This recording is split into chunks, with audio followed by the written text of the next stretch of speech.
Guna antisipasi antrian pengendara yang akan melintas di Jembatan Suramadu, Polda Jatim menambahkan pasukan untuk mengurai kemacetan. Selain rapid test antigen, akan disediakan pula tes COVID-19 menggunakan Ginus. Pemirsa, antrean pengguna kendaraan baik roda 2 atau roda 4 yang akan keluar masuk melintasi Jembatan Suramadu ke Surabaya mengakibatkan kemacetan panjang.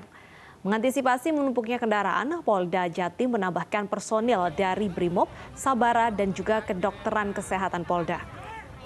Penyeberangan menggunakan feri dari Pelabuhan Tanjung Perak menuju ke Madura juga diberlakukan penyekatan. Lonjakan kasus COVID-19 di Bangkalan, Madura terjadi sehingga warga yang masuk kota Surabaya harus diswab terlebih dahulu di pintu keluar Suramadu arah Surabaya. Hingga terjadi kemacetan panjang bahkan di bentang tengah jembatan.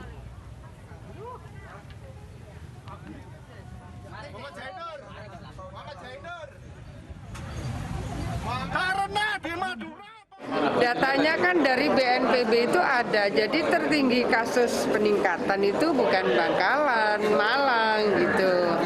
Nah, cuma kan proses redistribusi pasien. Kan tadi pagi kalau yang ke Gerahadi saya sampaikan yang sebetulnya saya sudah bilang, ayo kalau ada pasien di atas 80% bawa ke Sutomo. Hari Jumat, ayo kalau di atas itu. Ya, langkah penyekatan ini diambil untuk menekan laju penularan COVID-19. Dan langsung saja kita pantau bersama Oki Arisandi di sana. Oki, apakah penyekatan tersebut berhasil menyaring warga yang terindikasi COVID-19 yang akan menyeberang ke Surabaya? Dan juga pemirsa, jika yang Anda tanyakan adalah apakah penyekatan ini menjadi sebuah langkah efektif untuk mencegah laju mobilisasi masyarakat dari Pulau Madura menuju ke kota Surabaya guna mencegah semakin bertambahnya pasien positif COVID-19 dan bahkan hingga masuk kota Surabaya, bisa dibilang jawabannya adalah cukup efektif. Mengapa demikian?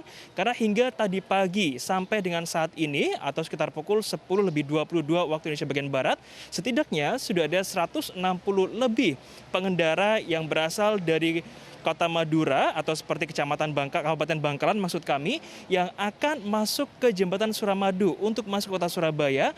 Mereka terlebih dahulu dihentikan di sebuah pos penyekatan sebelum mereka masuk ke Jembatan Suramadu. Disinilah di tempat saya melaporkan mereka akan dilakukan tes kesehatan untuk membuktikan apakah mereka terbebas dari COVID-19 atau tidak dengan cara swab antigen. Nah, jadi di sini baik pengendara 2 maupun pengendara roda 4 mereka semua akan diberhentikan terlebih dahulu dan nanti masing-masing pengendara akan diminta untuk memarkirkan kendaraannya.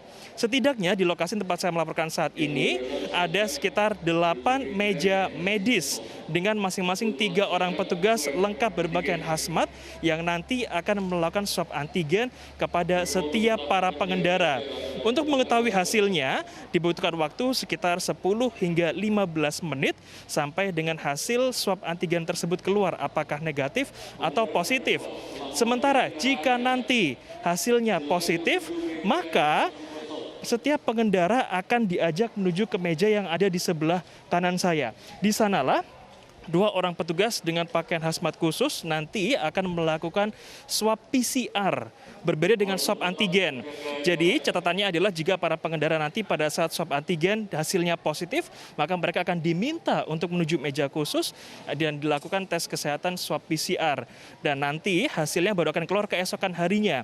Sementara bagi mereka yang harus menjalani swab PCR, mereka akan langsung dibawa ke Balai Karantina BPWS atau tepatnya berada di exit Jembatan Suramadu sisi kota Surabaya. Dengan kata lain, sampai dengan saat ini, Deta dan juga Fandi dan pemirsa, tadi hingga pukul 11.20 setidaknya sudah ada 5 orang pengendara yang harus menjalani tes swab PCR karena hasil swab antigennya positif. Dan untuk mengetahui lebih lanjut bagaimana keefektifan dari penyekatan yang ada di Kabupaten Bangkalan, Madura, sudah bersama kami. Selamat siang Pak Aris. Boleh berdiri sebentar Pak Aris? Ya, Pak Aris Budiarto adalah Kepala Bidang Kesehatan Masyarakat Dinkes Kabupaten Bangkalan. Selamat siang Pak Aris. Pak Aris, terkait dengan penyekatan yang dilakukan sejak hari Minggu lalu di Kabupaten Bangkalan sendiri, apakah ini bisa dikatakan cukup efektif untuk menghalau mobilitas masyarakat ke kota Surabaya? Saya rasa sangat efektif sekali karena kita bisa mengetahui secara dini bahwa masyarakat Bangkalan khususnya untuk ke Madura diketahui hasil secara lebih cepat. Ya, yang nanti diketahui setelah reaktif akan kita swab di mobil yang dibantukan dari provinsi. Nanti akan dibawa, kalau reaktif dibawa ke tempatnya sudah disediakan.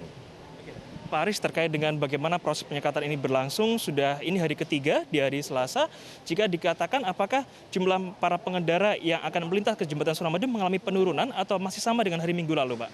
Dari hari ke hari sangat mengalami penurunan sangat signifikan. Terbukti kalau hari kemarin sampai hari ini, sampai jam ini kemarin bisa sampai sekitar 600, hari ini hanya sampai 300. Sampai jam ini. Jadi sangat efektif juga untuk masyarakat Madura untuk stay di rumah. Oke, Pak Aris, terkait dengan bagaimana para petugas kesehatan medis ini mereka standby, mereka akan bertugas dari pukul berapa hingga pukul berapa proses penyekatan ini dimulai, Pak? Siap. Kami bertugas dari pukul 6 pagi sampai pukul 12. 12 malam. Ya, 12 malam, tapi kalau diperlukan kita sampai 24 jam. Baik, siap. Terima kasih Pak Aris Budiarto, Kabid Kesehatan Masyarakat Dinkes Bangkalan Madura. Jadi pemirsa, disinilah tempat masyarakat Madura yang ingin masuk ke kota Surabaya melalui jembatan Suramadu untuk terlebih dahulu dites kesehatannya atau bebas COVID-19. Pun tadi ada pengendara roda 4 yang menunjukkan bahwa mereka sudah diberikan vaksin sebanyak 2 kali, namun para petugas tetap memberlakukan tes kesehatan melalui swab antigen untuk mengetahui secara pasti apakah yang bersangkutan benar-benar terbebas dari COVID-19 atau tidak. Deta dan juga Fandi, saya kembalikan ke Anda di studio. Baik, terima kasih Oki Arisandi yang melaporkan langsung dari Bangkalan, Jawa Timur.